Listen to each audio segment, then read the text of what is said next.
घडायचं तेच घडलं या त्याच्यासाठी मन रडला या किती दोष देऊ नशिबाला देवा सका वागला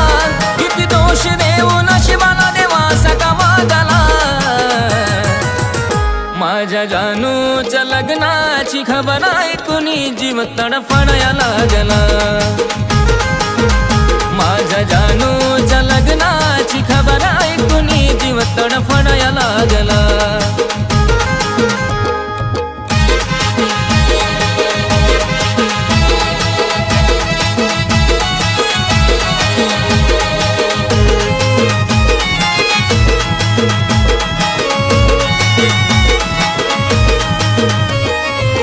रडू नको राणी माझा काळीजा तळमळल ग नशिबात ज्याच्या तू त्यालाच मिळल ग